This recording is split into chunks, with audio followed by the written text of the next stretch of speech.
les loulous, un message intemporel pour toi, donc intemporel, avec 3 cartes, une carte de l'oracle du cercle, une carte du Green Witch's Oracle et une carte des portes de l'intuition. Voilà, je te laisse choisir entre le tas numéro 1, le 2, le 3. Donc tu choisis dans ta tête et c'est parti. Coucou, tu as choisi le tas numéro 1 et les énergies principales en ce moment, visiblement, c'est le manque de chance, l'infortune. Alors, ça ne veut pas dire que tu n'as pas de chance forcément, ça veut peut-être dire que c'est toi qui considères que tu n'es pas chanceux. C'est peut-être vrai, c'est peut-être faux. Tout est une question de perception. On va voir maintenant comment remédier à ce problème.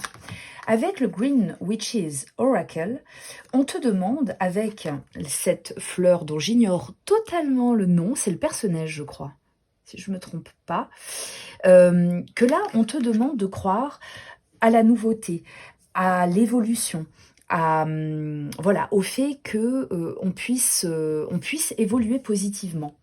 Parce que j'ai l'impression ici, je ressens un petit peu comme une sorte de pessimisme, en vrai. Une sorte de pessimisme qui n'est peut-être pas toujours, qui peut-être joue sur ton karma, malheureusement.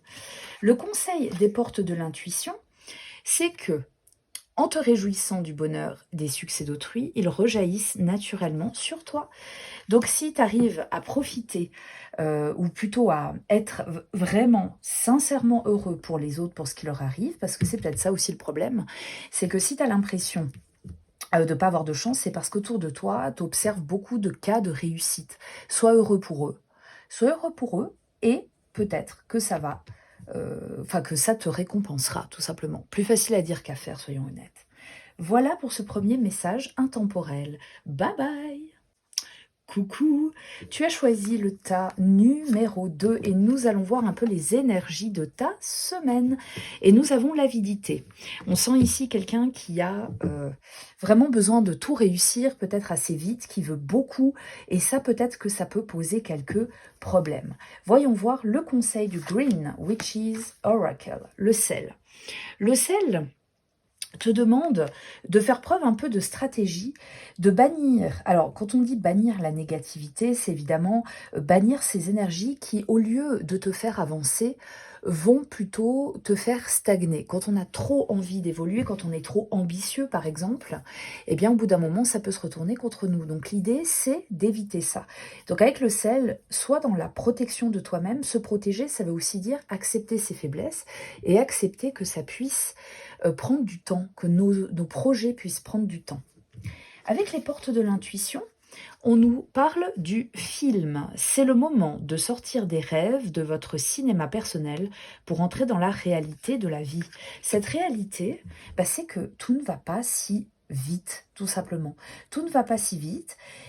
On ne vous demande pas, on ne te demande pas, pardon, parce que je tutoie ou je vous vois, donc ça dépend, on va essayer de respecter une ligne de conduite. Tu n'as pas à laisser tomber tes projets. Tout ce que tu veux faire, essaye de le faire. Seulement, fais-le avec en connaissance de cause. C'est-à-dire que la vraie vie, c'est pas comme dans les films, justement, où tout va vite, tout est plein de, comment dire, d'effets spéciaux. Ah non, la vie, c'est moins glamour. La vie, quoique, mais ça va pas aussi vite. On peut pas faire du montage dans la vraie vie. Donc, prends le temps de faire les choses. Voilà, je te souhaite une belle journée. Bye bye. Tu as choisi le tas numéro 3 et l'on va voir tout de suite quelle est l'énergie dominante. L'involution, donc le contraire de l'évolution. Là, on est dans un état de régression. Conseil du Green Witch's Oracle, c'est pas de se précipiter. Ici, avec le petit oiseau, donc l'hiver plutôt, mais il y a un petit oiseau dessus, on voit qu'il est coloré, il est tout rouge, alors que le paysage est blanc et un petit peu figé dans le froid. Là, ce que le Green Witch's Oracle te conseille, c'est tout simplement de recharger tes batteries, de réfléchir un petit peu, de faire une pause. Le fait d'évoluer, d'involuer plutôt, ça n'est pas une fatalité. Les choses peuvent reprendre, mais il faut prendre le temps. Conseil des portes de l'intuition, l'abondance. L'abondance. Sentez-vous, sans toi, mériter le meilleur, sans aucune condition en contrepartie. Là, pour moi, c'est vraiment la force de persuasion. Il faut vraiment se persuader, se le répéter comme un mantra. On mérite le meilleur. Si on a un coup de mou, ça ne veut pas dire qu'on est destiné à avoir de la merde toute notre vie. Au contraire, c'est des passes, tout simplement. L'abondance est au bout du chemin. Ça va venir, ça va arriver. Il faut attendre et il faut persévérer. Voilà pour ce petit message intemporel pour toi. Je te fais des gros bisous et je te dis à bientôt. Bye bye.